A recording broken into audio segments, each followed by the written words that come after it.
Hello foodies, welcome to my channel. ఈరోజు అయితే temple style పులిహోర ఎలా చేసేసుకోవాలో మనం ఈరోజు చూసేద్దాం. ఫస్ట్ బాండీలో 2 టేబుల్ స్పూన్ ఆయిల్ అయితే యాడ్ చేసుకుందాం.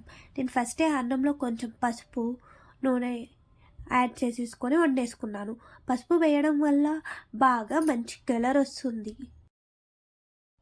ఇప్పుడైతే మన ఆయిల్ చాలా హీట్ అయిపోయింది. పల్లీలు మినపప్పు వేసేసుకుందాం. పల్లీలు మినపప్పు కొంచెం దూరగా వేగాలి, అంటే బ్రౌనిష్లో వేగాలి. ఇప్పుడు కొంచెం ఎండుమిర్చి, పచ్చిమిర్చి, కరివేపాకు యాడ్ చేసుకుందాం.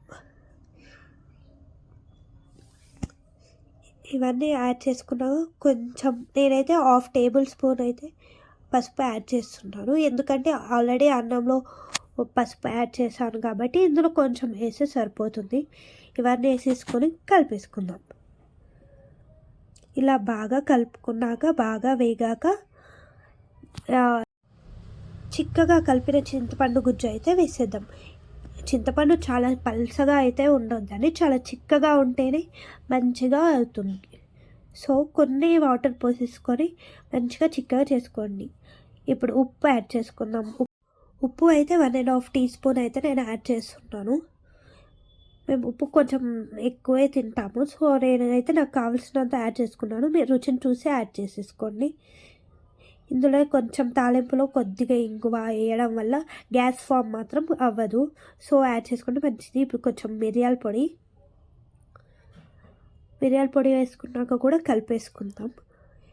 ఇప్పుడు కొద్దిగా 1/2 టీ స్పూన్ షుగర్ వేయడం వల్ల కూడా కొంచెం పులుపు కొద్దిగా తగ్గి మంచి టేస్ట్ మాత్రం వస్తుంది. సో ఇప్పుడు బాగా కలిపేసుకుందాం. ఇప్పుడు నేను ముందుగా ఉడకబెట్టిన రైస్ని అయితే వేస్తున్నాను. మర్చిపోకుండా కొంచెం పసుపు నూనె యాడ్ చేసేసుకొని అన్నం వండేసుకోండి.